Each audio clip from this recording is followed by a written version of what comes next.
నమస్తే, welcome to cube TV. నేను గిరిజ. ఇవాళ మనతో పాటు ప్రముఖ ఆధ్యాత్మికవేత్త జ్యోతిష పండితులు గురుస్వామి రాజన్ నంబూద్రి గురువు గారు ఉన్నారు. వారితో మాట్లాడిద్దాం. గురువు గారు నమస్కారం. నమస్కారం. గురుగారు, చాంద్రమానం ప్రకారం మా సైడ్ అయితే అక్షయ తృతీయ వస్తుంది నెల 30వ తేదీన.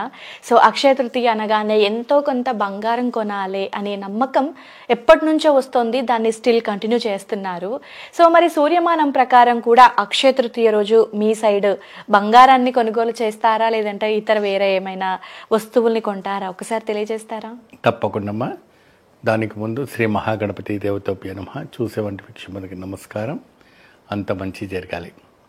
ఇక్కడ అక్షయ తృతీయ అనేటప్పటికీ కొన్ని విభావము వేరువేరుగా మనం చేసుకోవచ్చు. చంద్రమానం సూర్యమానం అనేటప్పటికి కూడా ఇక్కడ కొన్ని విధానం వేరుగా ఉన్నప్పటికీ కార్యక్రమం ఒకటే. ఓకే. అయితే ఇక్కడ కొంతమంది అక్షయ తృతీయ రోజున ఏం చేస్తారంటే, కొంతమంది పేద బ్రాహ్మణులకి చలివిడి, కొత్త కుండ, చెప్పులు, గొడుగు ఇవన్నీ కూడా దానం చేస్తారు. ఓకే. సో అది వచ్చేసి సూర్యమానం ప్రకారంగా చేస్తూ ఉంటారు. సో ఇలా చేయటం వల్ల వారి పూర్వీకులకి, పితృలకి వాళ్ళకు కూడా చాలా విశేషమైనటువంటి ఫలం కల్పిస్తుందని, మన ఇంటి కుటుంబ సభ్యులు కూడా అక్షయ నిరంతరంగా దానమాడుతుందని ఒకటి. అక్షయ తృతీయ రోజున ధనము, ధాన్యము, తర్వాత అదేవిధంగా బంగారం కొంటే కూడా నిరంతరంగా బంగారం అక్షయగా మారుతుందని, చాలా అద్భుతంగా నిలబడుతుంది అనేసి కూడా ఒక గట్టి విశ్వాసం ఇక్కడ మనకు కనపడుతూ ఉంటుంది. అయితే గురుగారు, మరి బంగారమే ఖచ్చితంగా కొనాలి అని అంటే మనకు ప్రజెంట్ ఉన్న సినారియోలో బంగారం రేటు అసలు ఆకాశాన్ని తాకుతుంది. సో అందరికీ అంత సాధ్యం కాకపోయి ఉండొచ్చు బంగారం కొనటం అనేది. సో అలాంటప్పుడు ప్రత్యామ్నాయంగా బంగారం ప్లేస్లో బంగారంతో సమకూడింది సో ఏదైనా వేరే వస్తువు కొనే అవకాశాలు ఏమైనా ఉన్నాయంటారు? పసిడి కొనవచ్చమ్మా. పసిడి అంటే పసుపు.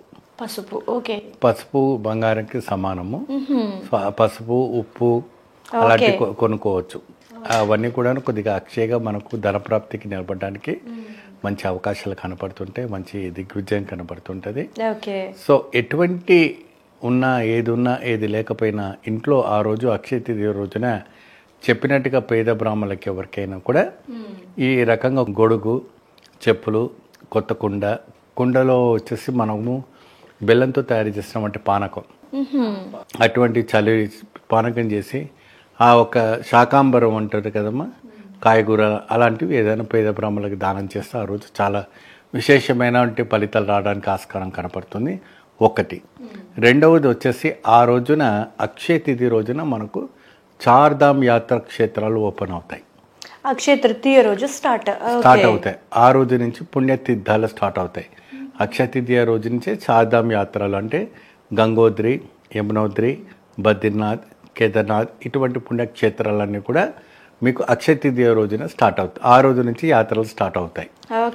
సో చాలా పుణ్యమైన వంటి తిథి, దైవ తిథి. అది ఒక అక్షయ తిథి అంటే సాక్షాత్గా దేవత అష్టలక్ష్మి నివసించే వంటి తిథి. సో కొంతమంది నోములు కూడా నోచుకుంటారు. ఆ రోజు ఎటువంటి లక్ష్మి నోములు, వ్రతాలు ఎటువంటి ఉంటే వ్రతాలు పెట్టుకోవడం, పూజ చేసుకోవడం అటువంటి చేసుకుంటూ కూడా చాలా మంచి ఫలితం లభిస్తుంది అనేసి పూర్వం ఇతిహాస పురాణాలు మనకు చెప్పడం అనేది జరుగుతుంది. ఓకే గురుగారు. సో మరి అక్షయ తృతీయ అనగానే మనకు పసిడి అంటాం కాబట్టి మనకు అక్షయం కలగాలి కాబట్టి అమ్మవారి ఆరాధన ఎక్కువగా ఉంటుంది. సో మరి అమ్మవారి ఆరాధన అక్షయ తృతీయ రోజు ముఖ్యంగా సో ఏ విధంగా ఆరాధన చేసుకోవాలి? పూజా విధానంలో ఏమైనా మార్పులు చేర్పులు చేసుకుంటే మంచిది అంటారా? అండ్ అలాగే ఆ రోజు పఠించాల్సినటువంటి శ్లోకం, మంత్రం ఏదైనా ఉంటుందా? ఆ రోజు ఏంటంటే ఒక రోజు ముందు ఇల్లంతా శుద్ధి చేసుకోవాలి. ఇల్లు శుద్ధి చేసుకొని చక్కగా లక్ష్మీదేవి ఆరాధన చేసుకోవాలి. ఏ లక్ష్మీ అమ్మవారినైనా అంటే లక్ష్మీ విగ్రహం అయినా సరే, లక్ష్మీదేవి పటమైనా సరే, ఇంకేదైనా కూడా ఇంట్లో పెట్టుకొని పూజ ఆరాధన చేసుకుంటే చాలా అద్భుతమైనటువంటి ఫలితాలు రావడానికి ఆస్కారం ఉంటుంది. దానికంటూ లక్ష్మి యొక్క ఆ రోజు అష్టకం కానీ, లక్ష్మీ అష్టోత్తరం కానీ, నైవేద్యం కానీ, పాయసం లాంటివి పెట్టి చేసుకోవచ్చు. అక్షయ తృతీయ రోజున ప్రత్యేకంగా పాయసం పెట్టడం వల్ల చాలా అద్భుతమైనటువంటి ఫలితాలు రావడానికి ఆస్కారం అనేది మనకు కనపడుతూ ఉంటుంది. విధి విధానం చూసుకునేటప్పటికీ ఏది ఉన్నా ఆ అమ్మవారి ఒక అనుగ్రహం అనేది చాలా సులభంగా మనకు కలగాలి. ఆ రోజు నెయ్యి దీపం పెట్టడం చాలా విశేషం.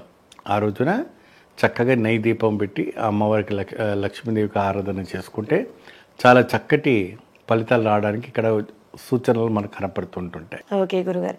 సో మరి ప్రత్యేకించి మనం ఆ రోజు అమ్మవారి ఆరాధన చేస్తున్నాం కదా, సో మరి ఆ రోజు ప్రత్యేకంగా ఈ రంగు వస్త్రాలు ధరిస్తే మంచిది అనేది ఏదైనా ఉంటుందా? అంటే ఎక్కువ శాతము మన నలుపు వస్త్రాలు ధరించకుండా నలుపు నీలం తప్ప అన్ని వస్త్రాలు ధరించుకోవచ్చు. ఈ రెండు కలర్లని అవాయిడ్ చేయాలి. నలుపు నీలం అవి రెండు అవాయిడ్ చేసిన తర్వాత చక్కగా మీరు ఏ రంగు వస్త్రాలను ధరించుకోవచ్చు. చక్కగా బ్రహ్మాండంగా కూర్చొని చేసుకోవాలి. కానీ పురుషులు మాత్రం సాంప్రదాయమైన దుస్తులు ధరించుకోవాలి. స్త్రీలు చీర వస్త్రాలు ధరించుకోవాలి. అమ్మాయిలు అది ఇదంటే కుర్తా పైజమా లాంటివి వేసుకుంటే బాగుంటుంది. జీన్స్ ప్యాంట్స్ అలాంటివి కాకుండా కొద్దిగా ట్రెడిషనల్గా ఉంటే చాలా సంతోషంగా ఉంటుంది.